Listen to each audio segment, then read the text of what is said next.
course, the meditation course. Acha. And I see a time will come when you will all do it because it teaches us to understand the things we're going through and to stay stable no matter what. Huh? And to understand the fact of the matter that you were all very, very, very, very stable, peaceful, loving, and blissful beings. And the law of entropy, just like the dawn becomes afternoon and then evening and then night, with us too, the law of entropy takes us from our elevated stage and takes us to another stage. But don't worry, because I like the word. Who is here from India?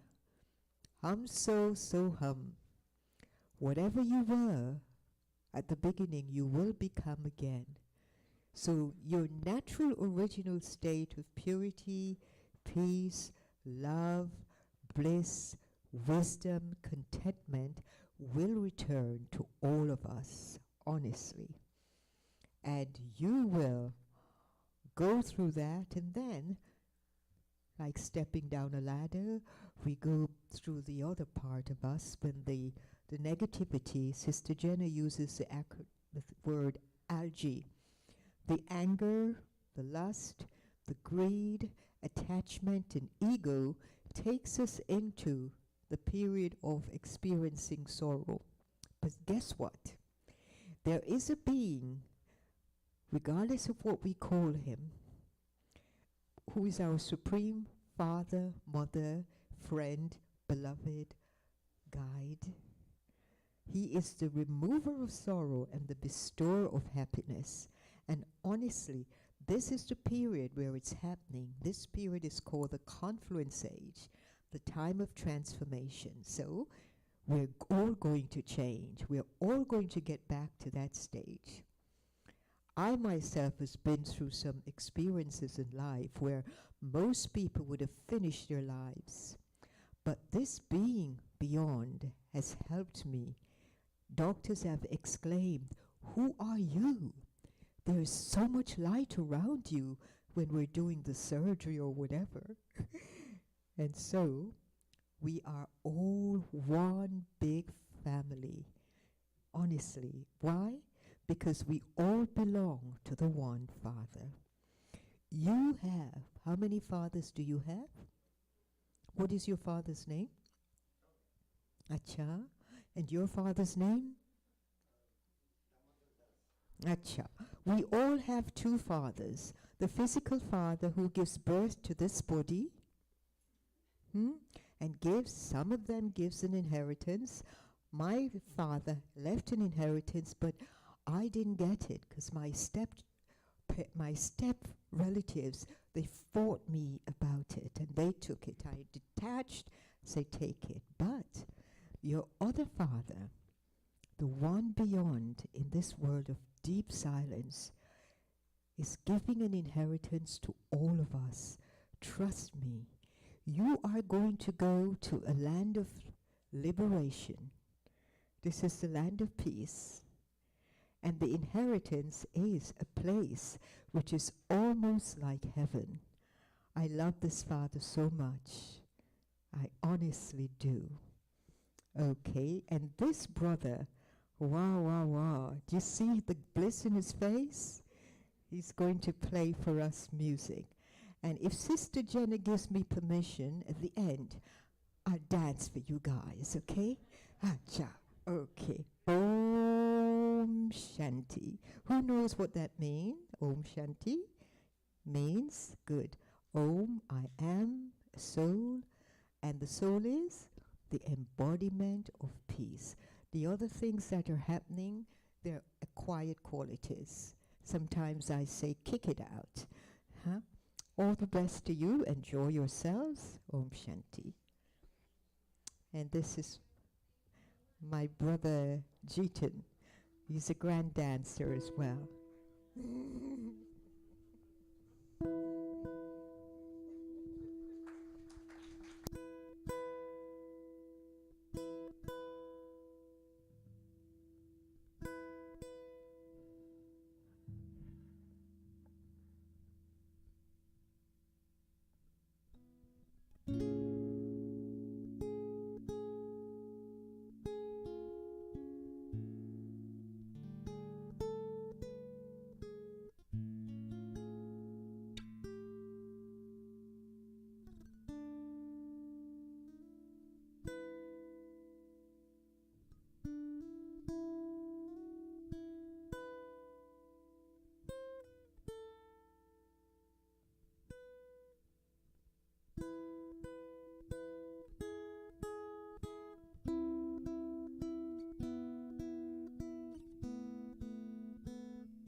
big hand of applause.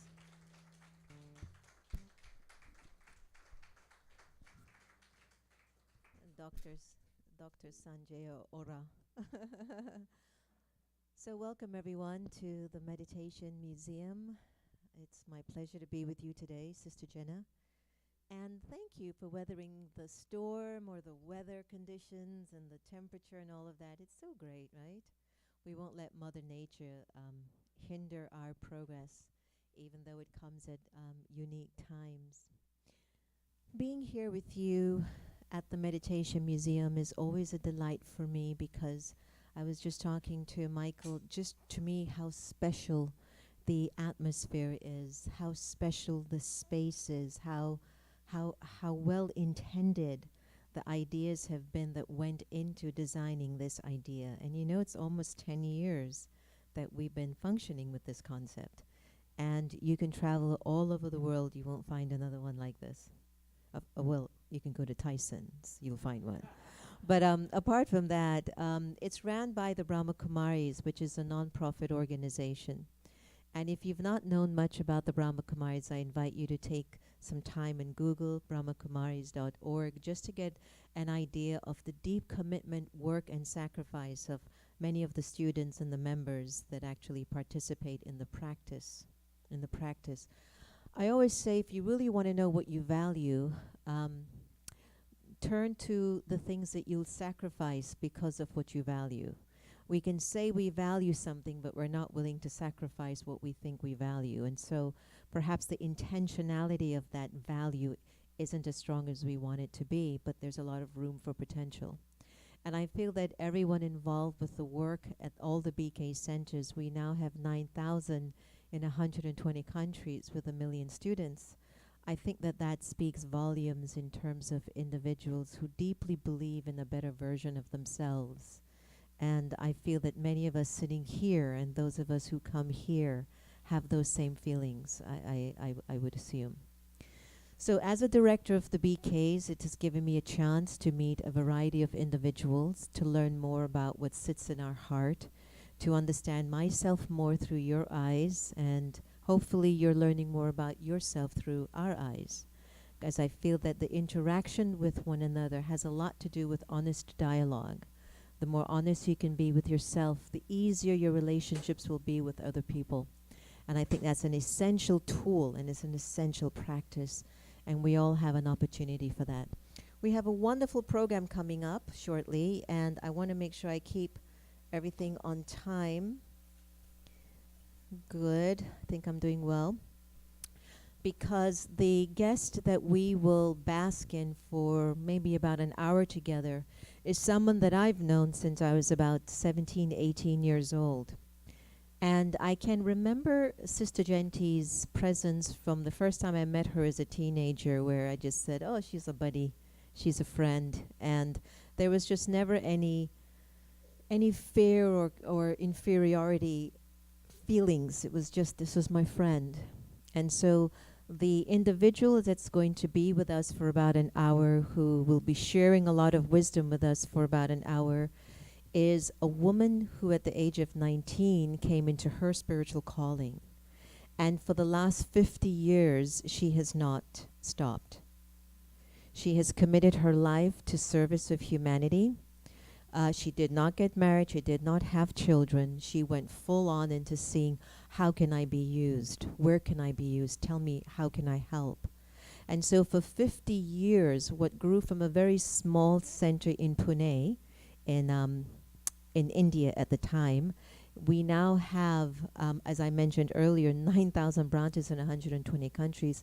And she's the international director for the Brahma Kumaris, which means I have to submit all of my information to regional. Regional has to submit all of the information to international. International then communicates to headquarters in India. So imagine when you're maneuvering, 9,000 branches of administrational work. I want you to sit and think about that. Yes, most of the centers are in India, but even try to cut 9,000 into 4,500 branches that you have to be responsible for. the lives of people, the laws of the land, the culture, the ethics, the principles, to continuously stay on top of these needs and to still carry a sparkle. To me, that's the wonder. A lot of people tend to marvel around the energy of the Brahma Kumaris, brothers and sisters. They always say, how do they do it? That's insane. How can they do what they do? I could not sign up for that. But what I would really love to suggest is to, sink yourself into God's energy, and you will see how much capacity is in you. If the energy that you use is just of I, me, or mine, it becomes very hard for you to extend yourself at a more grand level, because there's so much holding to your personality that when God wants to use a more bigger part of your personality, you go, I don't have space. I can only give you that much of me. When you study Raja Yoga meditation, 90% is of service to give to others, and the 10% is, that's just mine now. So it's not something hard for us. Maybe the most difficult thing we've ever bumped into is just our own thoughts, that if our thoughts are not in alignment, it doesn't matter how much good you're doing. If you don't feel good, it's not real for you. So it's really important to focus on the well-being of your own inner being, to focus on the goodness of other people. We thoroughly and deeply believe in the well-being of mankind by us as well becoming fully connected to that. So what I'd like to do is to invite you to see a video of Sister Genji sharing with us. If you have not seen any of her videos, I'm pretty sure this one will touch your heart. And before I turn on the video, can everyone take out their smartphones, please? Smile at your smartphone, because you won't be listening or seeing it for another hour. But before you silence your smartphone, could you go to Facebook, your Facebook account, like the Meditation Museum Facebook, and share with them where you are, because we're going to be broadcasting this conversation live. So if you'd like your friends and family to actually hear the dialogue of this evening, it'll be a wonderful gift. Anything that we offer to people's lives that has a good feeling to it, we call it seva, service. So the more seva I can do, the more I feel like my good karmas are coming back to me. So please just go to Facebook Live. And I believe, Santosh, you said as well, it's on YouTube Live as well. So they're doing that for the first time. Don't think we're showing off with all this technology stuff. It's the brothers, it's the boys, they're enjoying it. So I'm just here. I have no idea if it's going to work or not. I'm just glad that they're able to get the message out and to share the stories of all the work that we're here doing. So here is Sister Genji on Essential Spirituality, which is featured on consciousgoodmedia.com.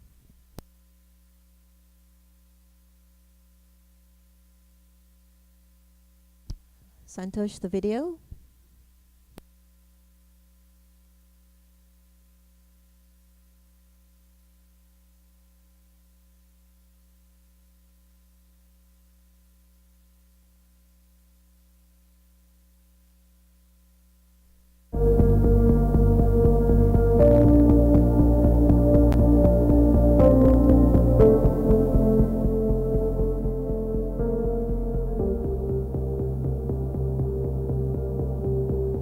When I'm in touch with myself as a spiritual being rather than my name, my physical form, my external identity, the profession that I have, my designation, etc., in that spiritual consciousness of being that being within, I'm in touch with my own conscience. My conscience is awake and alert and is able to give me guidance.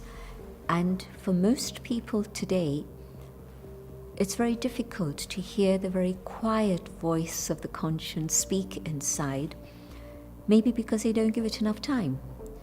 Because you need to let your mind become quiet, otherwise the mind is like the chattering monkey that's on and on and on. And of course, all the things that we're surrounded with, all our devices are adding to that non-stop flow of information.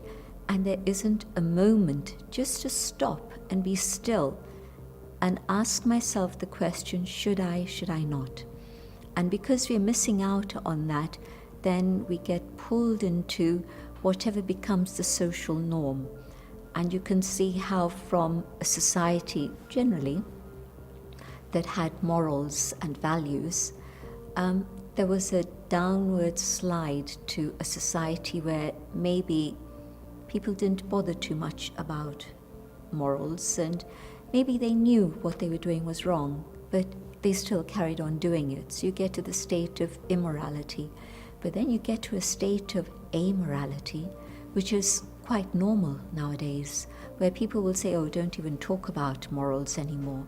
So amorality, where morals don't have an influence on human life and policies and the way in which things are going.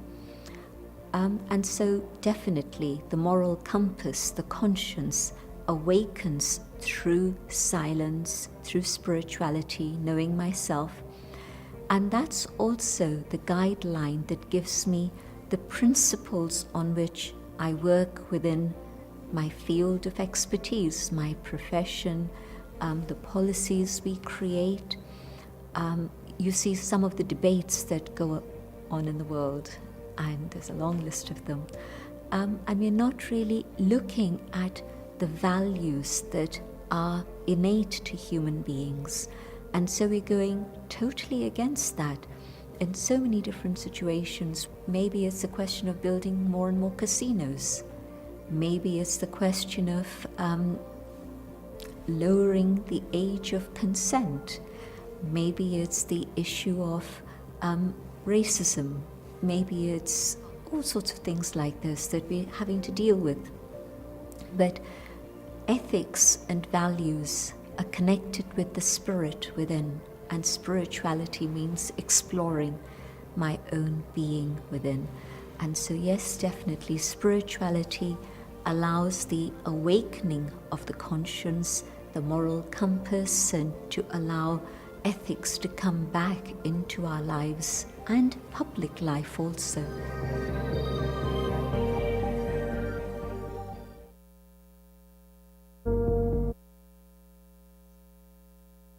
Om Shanti. We just finished showing one of the essential spirituality videos, and we're going to get you up on the screen that's behind me. I think you'll get a chance to see that shortly. And I'll do a very warm welcome about you, and then we can get started. Is that okay? If you can.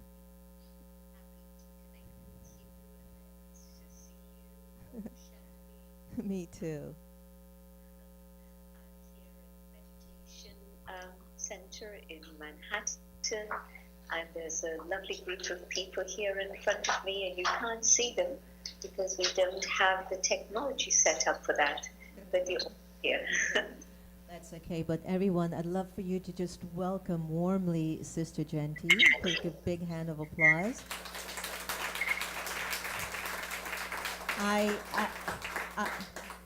I almost revealed how young you were, because I told them the first time I met you I was a teenager. So now they either think I'm very, very young or you're very, very young. So what we have is a group of friends in the room. There's been a wonderful experience with the weather in DC today. And everybody came in very happy, very at peace. We made everyone the most delicious Indian samosas. And they have not stopped eating the samosas since they arrived in the room. Great. So tonight's a special night with you, and I'm going to definitely get all of this mechanics and stuff and turn it around so you can see everyone. Is that someone's phone? All right, give me 1 second. It's always a doctor from India that leaves their phones on. Anyway, everyone, it really gives me a great pleasure to warmly welcome to you again, someone who, to me, has modeled spirituality in action, someone who you might say, looking on the outside, has offered a lot of sacrifice, but sometimes you don't sacrifice when you're enjoying what you're doing. One of my observations with Sister Genti is that her heart is connected to truth, her heart is connected to God, to the divine, and her heart is connected to the well-being of humanity. I don't know she was born that way, but I do know that she's had the fortune of many incredible yogis in front of her, and she has consistently looked at them to keep her straight, to keep her clear, and to keep her authenticity, her integrity, and her principles in check. Tonight we're having a discussion about trust in a changing world, and Washington, D.C. is in the map and in the media every single day. We're never surprised at what comes out of the news, or we're never surprised anymore at even what comes out of our own lips after we say hello to one another here, Sister Jendi.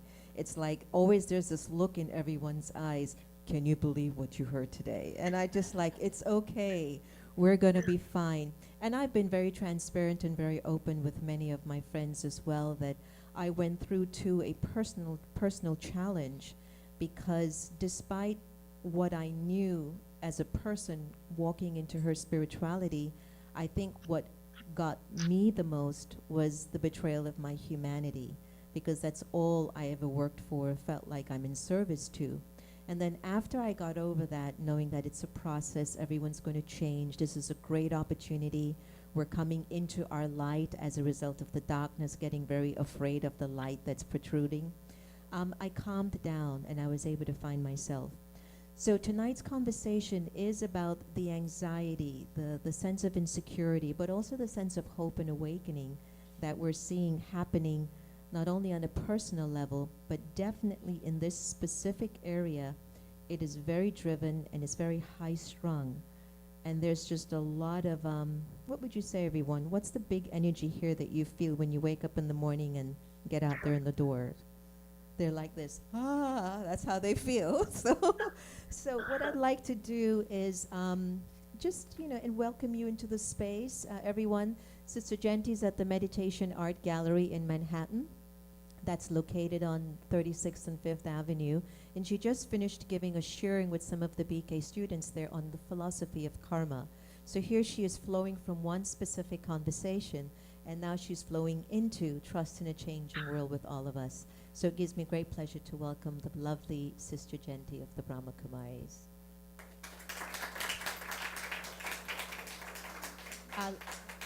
I'll figure out how to turn it around soon. Just give me a few seconds, but go ahead. Please start. It's lovely to connect with you, and it's a very important subject, because yes, it is a subject that everybody's concerned about. What's happening in the world, what's going on, and what should our response to all these situations be? How can we deal with it personally? What can we do at the moment? How can we make the best of what's going on? So trust is a very, very big subject, and so often on a personal level, we've had our trust broken, but also in terms of politics, of course, we see how so many promises are made and then they're not kept, or the things that are said get twisted around in a different way and unexpected things happen. So it's a particularly relevant subject to this moment. And my own experience is that everything is inside out. And so whatever goes on inside is then expressed outside. And so if I'm thinking about trust, well, I have a question. Well, how much do I trust myself? Am I able to trust myself? And if not, why not? And if I don't trust myself, then how is it possible for me to trust anyone else? So these are some of the issues that we can explore tonight. Sister Genti, what happened? Why is it that our own personal sense of self-trust has been broken down to such an extent that we enter relationships with a lot of suspicion rather than of love? Or even if we enter relationships with love, if the person just shows a shortcoming once, then the trust factor comes into play and people begin to stop trusting one another. What happened to us? Why that trust was has been reduced? The trust in the self has been broken because we find that we're not aligned. Our conscience is telling us something, and yet we are doing something against our conscience. And so this non-alignment is what makes us question whether truly we can trust ourselves or not. And as we follow the path of spirituality and meditation, what happens is that we begin to understand more clearly what our conscience is saying, and we're also strengthening the conscience so that whatever it is I understand to be correct, the conscience now has the capacity, the power to be able to influence the mind so that the mind is no more wayward, but the mind is now aligned. And so my thoughts and my feelings work according to my conscience and not in a different direction, which is what used to happen before. And so when you go against your conscience, you can't trust yourself anymore. And finally, there comes a moment when the conscience even isn't speaking to us, it just shuts down. What is conscience? What is conscience? For someone who has no idea, what is it? Conscience is my inner ability to know what is right, what is wrong, what is it that's going to bring me closer to my own perfect state, what is it that's going to take me away from my perfect state. And so that is the way I would describe it on the spiritual path. But say, for example, even a child, you can teach a child, this is good for you, this is not good for you. And then having understood that lesson, then the hope is that the child with that understanding will be able to use that inner capacity to move in the right direction. So it's our compass. It's actually our compass. Now, what if sometimes we have stopped listening or paying attention to the compass because some individuals have shared that they get confused with what is consciousness versus conscience? Because sometimes consciousness seems so broad and you're not necessarily in tune with conscience, even though you think you're living a conscious life. Could you elaborate? Consciousness is the word that takes in all aspects of the living being. And so I have this physical body, and that's this vehicle that I'm using, very precious, very important, but the vehicle needs a car. And so the car, the driver, the vehicle needs a driver, sorry. And so this is the vehicle, and then this is the driver, the soul. And so when we're talking about this living being, then the living being is consciousness, totally. And so that means my thoughts, my feelings, my memory, my personality, everything that I am. But within that, there's one particular aspect that has the capacity to discern right and wrong, good and bad, negative and positive. And that discernment capacity is conscience. Beautiful, beautiful. Isn't that great? It's that deep, right? How do you refine the difference between ego and truth? Because when it comes down to being able to discern what is my conscience really, if I'm listening to my conscience, there are times that we don't have that discerning ability. We are not that in tune with ourselves because we've not been paying attention. We're so physically motivated, we're so externally driven that we've stopped listening to what the pure feelings of the soul are trying to signal to us. So what is the fine line? How can a lay person identify when there is ego in the thinking versus truth or self-respect in one's thinking so that the conscience can come back to life?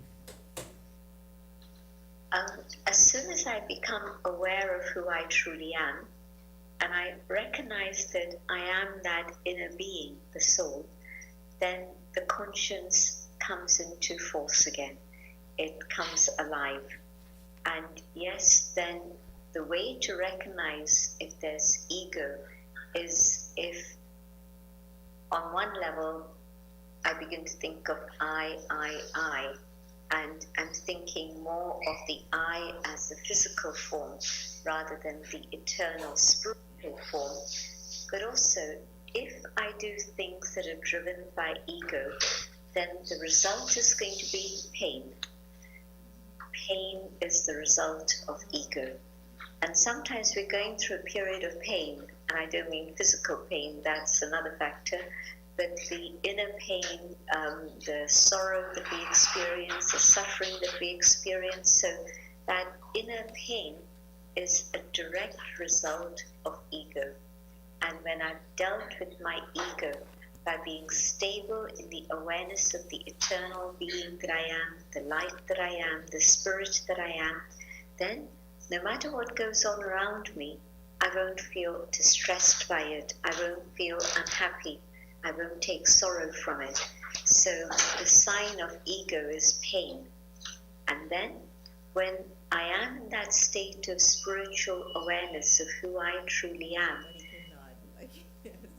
then that state is one in which I'm moving towards truth and catching a glimpse of truth. And in that stage, the soul feels light and easy and comfortable and happy. Wow, that's beautiful. You should have seen, I think you might have gotten a glimpse at some of us here in the room. We're trying to get the camera to extend further, and we'll work on it too. Thank you so much for sharing that. That was so enlightening. And again, the sign of pain is the signal that there's some ego in your thinking, and that really comforted me today. I just want you to know that. I really I felt so good coming today, and it was just a check. I was talking to everyone in the family, and everyone was just in such a beautiful space, and I just got that. Sister Genti, you talk a lot about the need to raise awareness of spiritual values in our society. At a time when there's a great deal of divisiveness and conflict, how can we best go about raising awareness of spiritual values at this time? My own behavior, my own life is the message that I'm sharing with others. And so if others see that in my life there is peace, there is contentment, there is joy, then it raises the question, well, you're living in the same world as me. And so how come you're able to be peaceful and happy and so on? And so if I'm actually experiencing the power of spirituality in my own life, then others can see that. And they want to know what it is that I'm doing. And so word of mouth is the greatest advertisement. And being the proof of what is the path you're walking on is actually the message to others that this is something that they should look into and maybe also experiment with. So I think that this is the way to share that message of spirituality, because just talking about it doesn't work anymore. People are tired of lectures and classes and courses, but they want to see results. And so my life has to be the result, the proof, the vision of what is possible through spirituality. I just got back from California yesterday, where I had the fortune of being a part of California Vision 2020. And the Shift Network, who were the main organizers, focused on areas from climate change to government to the women's empowerment issues, to the indigenous folks, to areas of politics, even water. And after the second day, so many people felt extremely overwhelmed, wondering, how can I make a difference? Look at all the things that are breaking down. And I had the fortune of sharing with everyone that the next day, and I said, well, if we all become more self-aware of the original nature of the self, then the self being more in an elevated state will do the work in all these areas. They won't have to be specific. So we have so many people today that are suffering from anxiety. Depression in America is at an all-time high. Stress-related illnesses are big. The pharmaceutical industry is making billions and billions and billions of dollars off of antidepressants. Please tell us, with the fear-driven news that we're so compelled by, I don't even own a television. It's only if I come to the museum I could actually see what's going on. But it doesn't miss me on my Twitter, or sometimes if you're on Facebook. So it's just in your face all the time, Sister Genti. How do we maintain a positive attitude, and how do we protect ourselves from so much negativity, especially in the media and social media? Once we start on the journey of spirituality, there's a very important concept that is not a theoretical concept, but meditation helps me experience it. And that is of the original goodness of the self. And not just myself, but also of each and every other human individual. And so if through silence I've been able to go deep inside and experience that truth and beauty within the self, then I know that it's true. Each and every human soul in its origin is completely pure. And so, yes, we're going through a phase of darkness in which there's a huge amount of negativity, and you see the impact on the environment, on, as you said, the situations of the world, the violence that goes on, the fear that's happening. And you know that that's not how humanity used to be. You know that that is not the natural state. This is the artificial state that has come because we moved away from the truth of knowing who we are. And so if today I begin that journey myself, then I maintain that awareness through silence, starting the day in the morning with time for myself, and then through the day reminding myself of who I truly am. And if I keep this feeling, not just thought, but actually bringing it to that feeling and this awareness that my original state of being is of peace, of purity, of truth, of love, then negativity from outside isn't going to impact me, because the power of goodness is greater than the power of evil. But I have to remind myself and find ways to be able to sustain that experience. And so the more I do this, the more I'm actually able to be an inspiration for others also. And so today it might just be one individual who's practicing this within a family, but when the rest of the family begin to see that this person is now happy and carefree and free from worry, then these are things that they want to have in their life too. And so they begin to do the same. So one individual impacts family, that same individual impacts the workplace, and many, many others are influenced by this very positive transformation, and they're then able to influence the world. Beautiful. I love that. We have a lot of our BK students, which are known as Brahma Kumari students, in the hall. We also have what we call FOBs, Friends of the Brahma Kumaris, in the hall. And we also just have, folks that are just passing through, perhaps just recently or for the first time. And there are times that we will share with folks some of our daily timetable, and some will say, this is fantastic. I'm looking forward to one day waking up at maybe 4 o'clock in the morning and studying every day and eating a diet that's really healthy for me. And some of us will say, sisters and brothers, it's good that you can do it. I just want to come in and bask in your vibration. And then there'll be some who'll say, like, that's for the birds, but I do like coming to the place. So everyone wants good, and everybody wishes for their lives to be better. May I invite you to really share the importance of discipline, the importance of consistency, the importance of a timetable, only because, and Sister Genti, you know this better than I, sometimes we'll have some of our same FOBs or same BK students, and they'll come and say, I can't handle this, this is this. I says, just do your meditation, just stay consistent. And it's like, no, I can't do that, I don't have time for that later. But we're trying to say this is a good way to begin the practice for you to understand the benefit of finding the strength. So what would you share regarding discipline, consistency, practice, a timetable, how we can move into that place where we can be stronger for ourselves and others? We live in a world that's so individualistic that we don't like to hear the word discipline. We think it belongs to a past era. It doesn't belong to me at this moment in my life at this time. And so maybe what I'd like to say is that let me experiment, and everything is an experiment. Let me experiment with meditation before the rest of the family awakens. Never mind 4 o'clock. Just begin with starting your day half an hour or an hour earlier than the rest of the family. So does that Why? mean I don't have to get up at 4 o'clock anymore?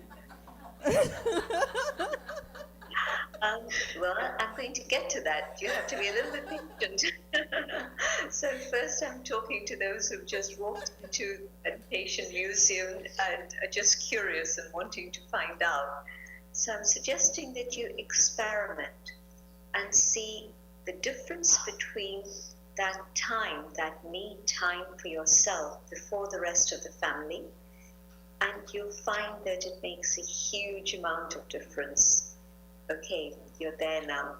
Now, take it a little bit further and a little bit earlier, right to the point when the whole world is asleep and quiet. Experiment with it again. Try it for a few days, not just one day. One day won't tell you, but try it for a few days and have that experience of the stillness of the vibration of the world in the early morning hours, like 4 o'clock. And you'll find that you're able to connect with yourself in a deeper, more significant way. You're able to connect with the divine much more easily than at any other time during the day, because the world's vibrations are completely quiet, so they don't interfere. And so, yes, we would suggest that 4 o'clock in the morning is the time that you bring yourself to gradually, but once you're there, that in itself will draw you again and again. Your pillow will shake in the morning and you won't feel like sleeping. You'll know that this is a time when something significant, something important is to happen. And so that's the importance of the early morning. But also what I've found is that the human mind works better if there's order rather than chaos. Do you agree? Yes. When there's chaos, then I don't know where to go, I don't know what to do, and a lot of time and energy is wasted. But if there's order, then that system of order is very comforting. You know what's happening, you know what's going on, and so for my mind to actually begin to go into the experience of meditation more and more naturally and easily, if I follow a timetable for my meditation, it makes it that much easier. So the morning, let me begin that, the time for recharging, and again in the evening, when I come home from work or school or whatever, then let me freshen up and again have time which is time for me. We very much believe in me time nowadays, making time for myself, but that doesn't mean just having a long shower or a long bath or go to the spa, but on a daily basis, making time to have this inner dialogue, to be able to understand myself more and more deeply, what is going on inside of me, so that I'm able to come to a state of peace and calm and contentment, content with myself. And if I've done that for myself, the quality of my relationships with others is also going to be that much better. If I'm in a state of chaos, what's going to be the quality of my relationships? Yes. We see what's going on in the world. And so morning time for the self, evening time for the self, and through the day, if I can have just a moment to pause through the day again and again, that is also extremely valuable. So, although we don't like this word discipline and timetable, if I just think about it, what is helpful for me? You'll find that a system and order is what's supporting you in your spiritual journey, and it's helping you. And of course, we don't like the word obedience. That's a word that we really shy away from. But if I know that somebody has my interests at heart, and in this case I'm talking about the divine parent, the supreme. So when I know that God's instructions are for my benefit, because God wants me to have a life filled with happiness and love and joy. And so I say, okay, let me try. Let me try, what does vegetarian diet do for me? How does plant-based diet help me? Experiment. And within a week, I'm sure you'll be able to feel the benefit of it.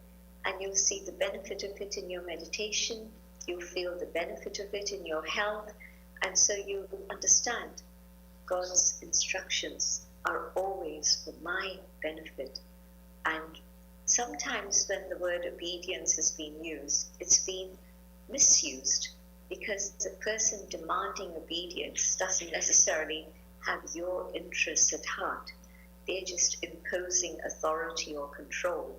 But in this case, when God gives us directions, what benefit is there in it for God? No benefit for God, but benefit for me. And so let me be able to understand what are God's instructions, what are the spiritual laws, and then understanding them, seeing the benefit for me, then I'm going to want to follow these in my life. Wow. Thank you. Thank you. I think this might offer us a great opportunity to perhaps request if you could take us on a journey of meditation. It's been 50 years for you on this journey of service, introspection, love for the one above, but love for especially those that are also in connection to the one above, and to also many, many people that you've met. You've met millions and millions and millions of people over the years. And so it would be our honor if you could just guide us into a meditation, especially after you've gifted us with this idea. And just to take your time, Sister Genti, and really just, we're so open. Everyone here feels very safe. They're very comfortable. We're ready to go as deep as you'd wish to take us, and we'll follow your lead. Then after that, there'll be some questions for you and any other closing remarks. And we just appreciate the time that you've offered us so far. Thank you so, so much. I'm seeing many of you already settle yourself into which is good. And the best way is to keep both feet firmly on the ground so that then the body is balanced, and keep your back straight so that then it keeps you alert and your mind can be free. Let the body sit comfortably, not stiff in any way, relaxed but alert.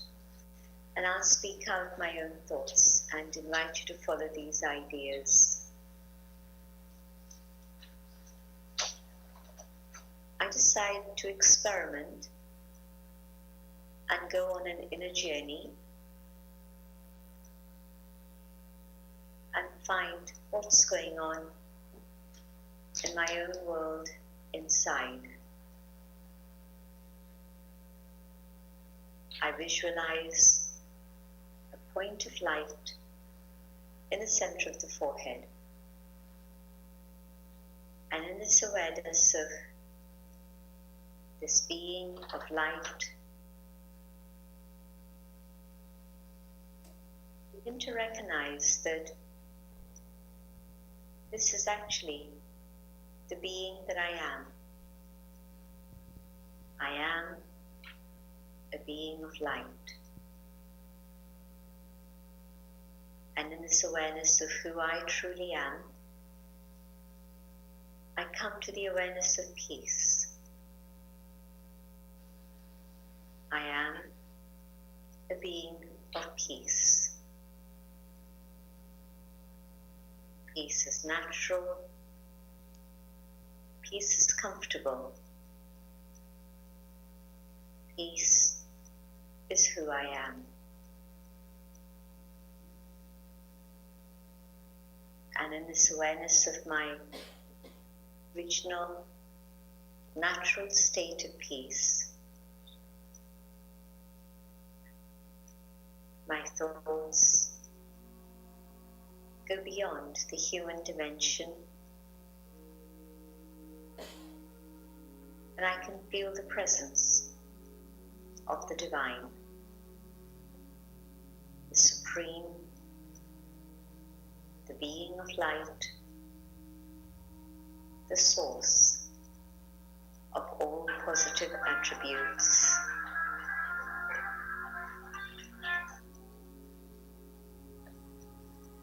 My thoughts connect with the divine, and from the source of love comes love that surrounds me,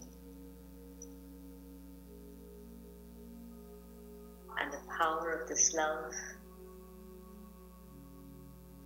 is able to heal. God's love removes the sorrow I've carried from the past and heals the scars and wounds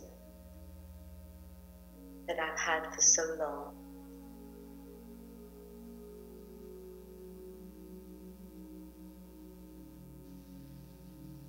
And the power of God's love is transmitted out, not just to this place, but out into the world.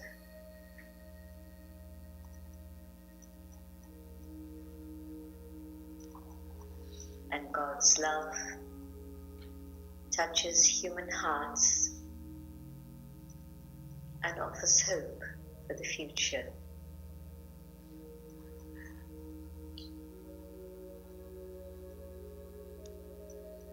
Connected with the divine, I absorb each and every one of his qualities within myself.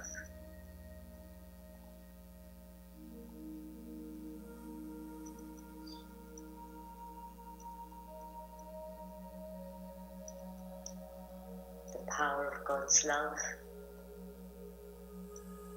brings light into this world of darkness. The power of God's peace brings an end to violence and conflict and creates a world of peace. The power of God's truth ends all falsehood so that the world of truth may begin.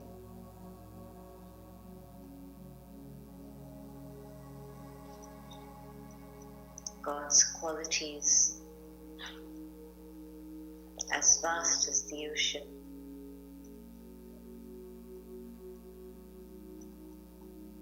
transform this world of ours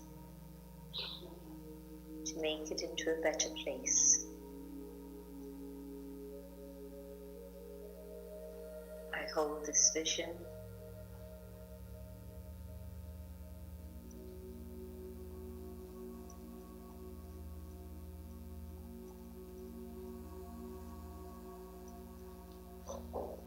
I keep this awareness of who I am and my connection with the divine as I come back into the awareness of the moment here and now and the things that I need to do here. But I keep this consciousness.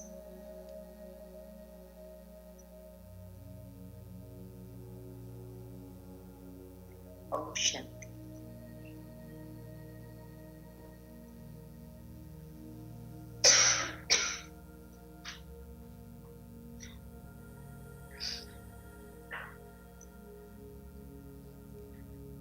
Om Shanti. Thank you so much for that. I couldn't help but pull from your meditation a consistent dialogue between the self and God, the Supreme. In the Meditation Museum, Sister Genti, when we opened it about 8-9 years ago, we used to do a rotation of the exhibits every 2 years. We had started off with the theme of the Confluence Age, then we went into the theme of an age of truth, the Golden Age, then we ended up at the Copper Age, and we haven't been able to transform the rotation because at the Copper Age it almost seemed like everyone was invited in the story. So there's a part in which there are installations in the museum that focuses on all the religions, and we extrapolated from all the religions a consistent theme, and each religion would mention God as a form of light. It would be such a great gift if you could enrich us and give us deeper clarity on how are we to understand this energy of God, and to what extent can I actually tap more into the relationship with God so that the darkness within the soul that is still, swirling around somewhere can be either reduced or removed. It's a huge subject. And yes, it's true that it's only through this inner connection of the soul with the divine that the transformation that I want in my life can happen, because we all want to have that experience of truth and peace and love, because these are the natural qualities of the self, and the soul yearns to come back to those again. But then it's the anger and the ego and the greed, attachments that come in the way that prevent us from having this experience. And so this is then again the conflict that goes on. My pure desire is to be able to attain this, and yet the things of my own past experience where I've developed all these habits hold on to me and don't let go of me.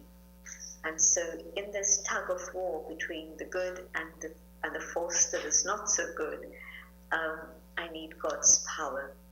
And so although people would say that meditation is great to relieve stress and anxiety, and it's great for relaxation, and yes, it's all of that, but that's actually not its main purpose. But the main purpose of meditation is for me to be able to connect with the divine and to be able to experience the divine and use that power that comes from the divine to be able to transform my own negativity and come back and maintain and sustain my own level of goodness and the original qualities that belong to the self.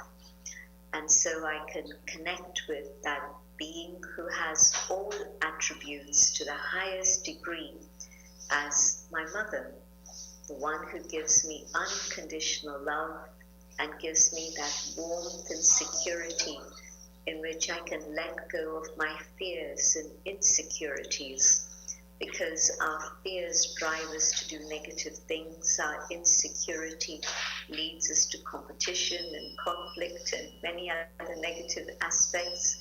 And so really just to be able to experience the unconditional, unlimited love of God the Mother is a very powerful experience.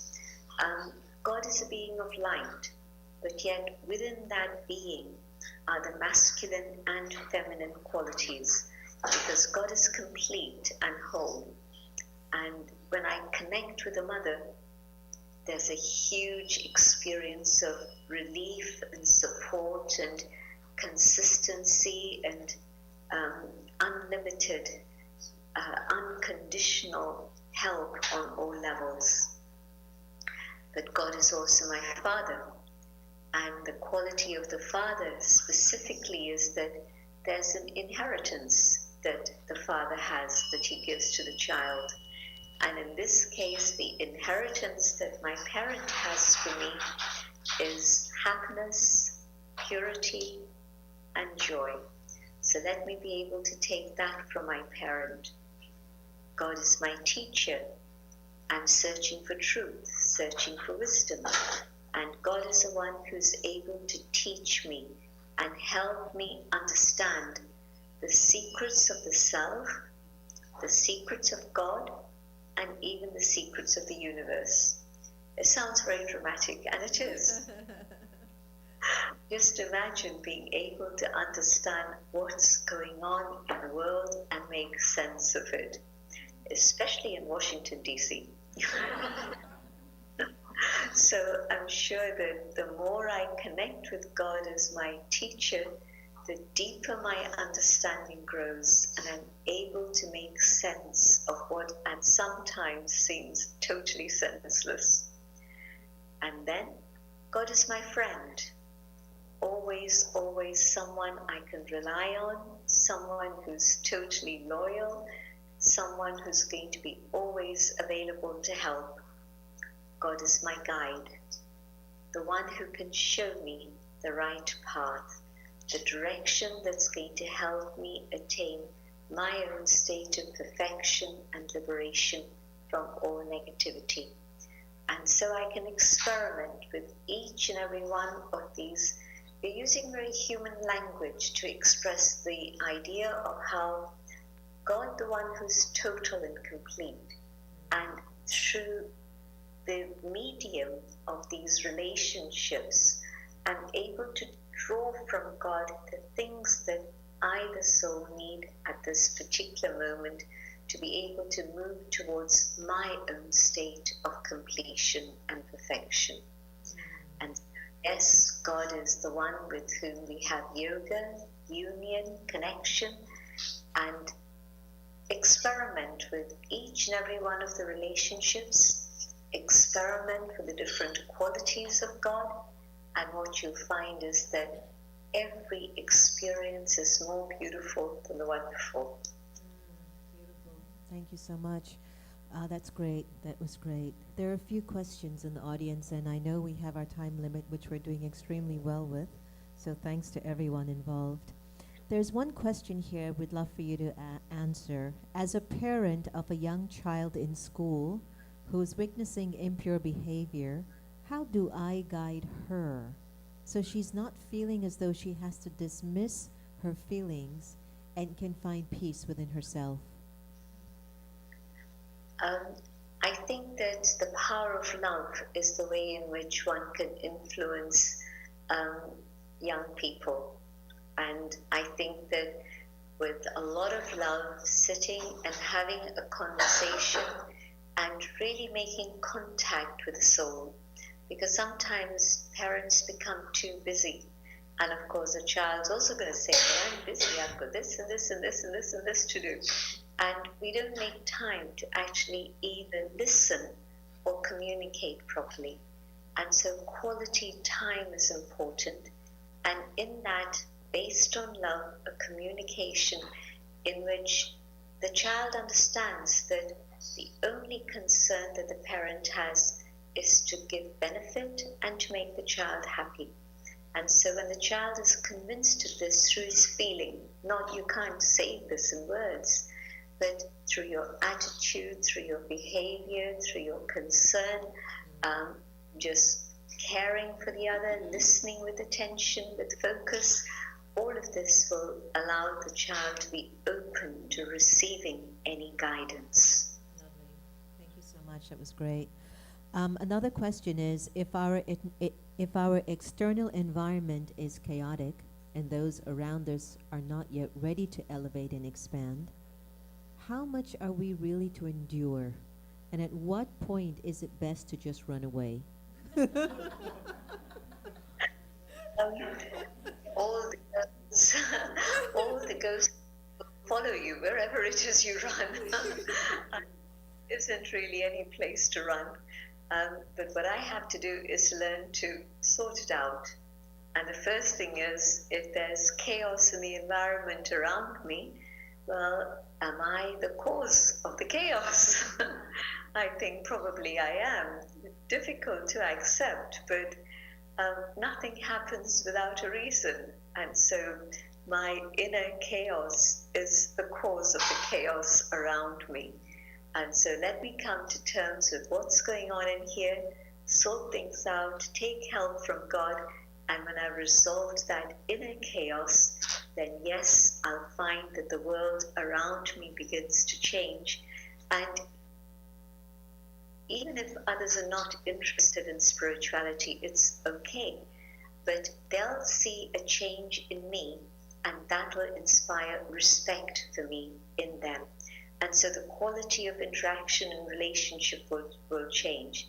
They might still not want to be yogis themselves. That's fine, that's their choice. But my transformation in my behavior with them will make them understand that whatever it is I'm doing, it's of benefit.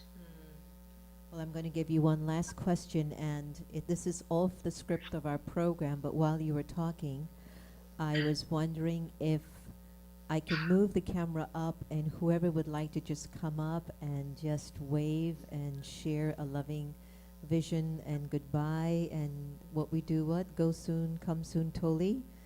We'll see how we can work it out so that we can get you off and running by definitely before 8.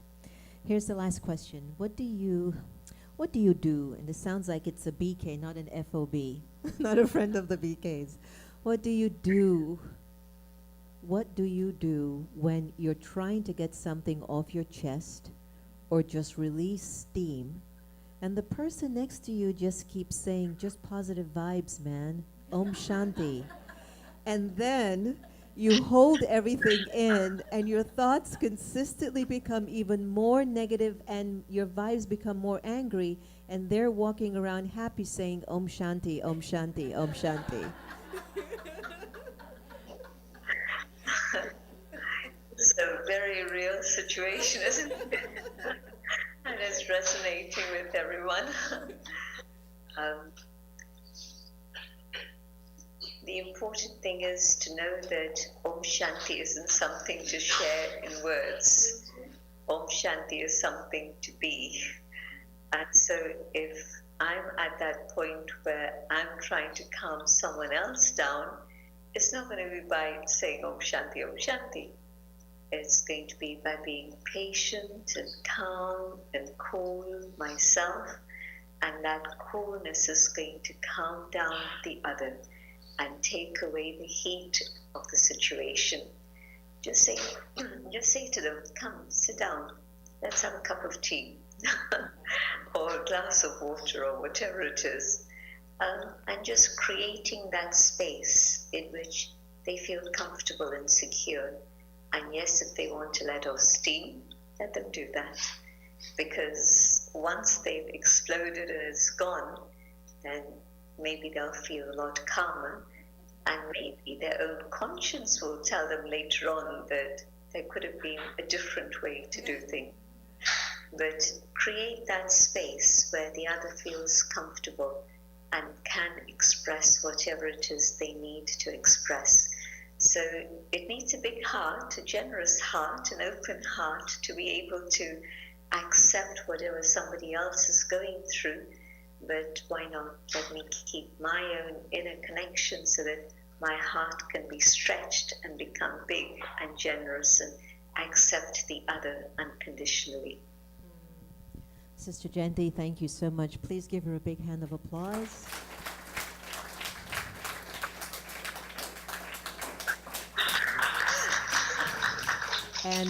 And thanks to those that are also getting the boon of Washington's service in Manhattan. We give you a big hand of applause. Did you hear that? What? Did you hear that, Jenna? No.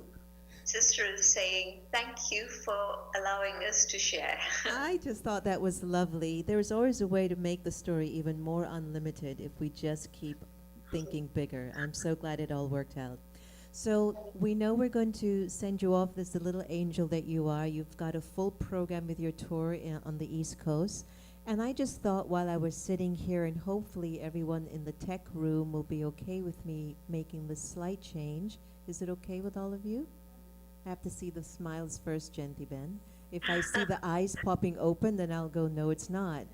So what we would like to do, could we play Sister Elizabeth's new song, May We Know, that one? And I would just like whoever is feeling moved, Sister Genti will just greet you with loving drishti, which is the feeling of seeing the divinity in you through her eyes and you through her. Please don't take the laptop and run away with it. She is sitting in Manhattan on Fifth Avenue. You can't kidnap her. But if you feel like just coming up and just greeting her with the eyes as if she's just sitting here, go back to your seat. You'll be getting a blessing as soon as you pass by. And sit in your seat and just be quiet. And Sister Genji, when you're ready to just take leave, we are totally easy and totally in respect of your time and energy. Thanks so much. Thank you. Thank you for being so understanding and accepting all the changes that have happened in the program.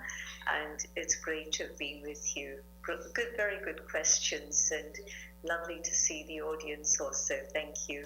Big hand. Thank you. Thank you. So what we'll do is, Sanjay, after Sister Elizabeth's song is played, we would love to hear you perform on your guitar. There'll be a lot of food left for everyone to take advantage of. And we'll just sit back in the seat and just hold the moment. Will that be okay with everyone? Thank you all so much, and thank you for your patience and weathering the wonderful weather and storms. So let me just move this up. So gentlemen, when you come back next time, we got to have you inside the museum. Yeah. Sure.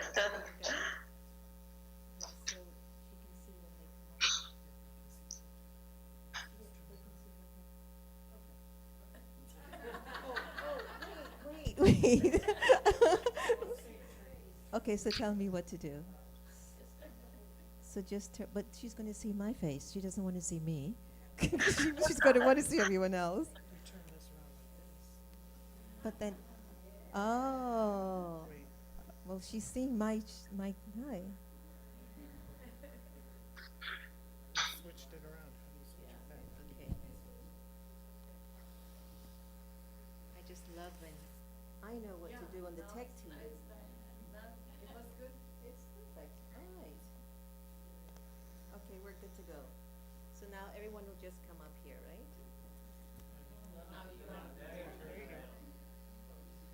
That's it. So each person comes up right here. See? See my hand? That's it. It's that easy. Okay, everyone. Let's play the song. Lights down a little bit. So Sister Genti will just be in silence and beautiful energy, and you will be coming up in beautiful energy. For those of you who have never had a chance of meeting her, just take advantage and just share a nice little warm Om Shanti through your eyes and just enjoy the moment. Thanks again. And when she has to go, she might get up. So whoever needs to just accept, she's left us with the fragrance of God's love today. All right. Om Shanti.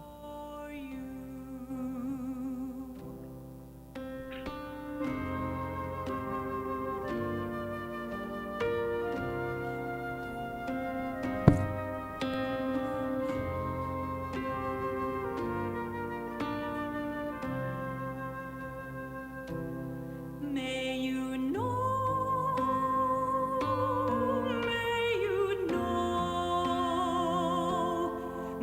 you know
dear. Take care. Thank you so much.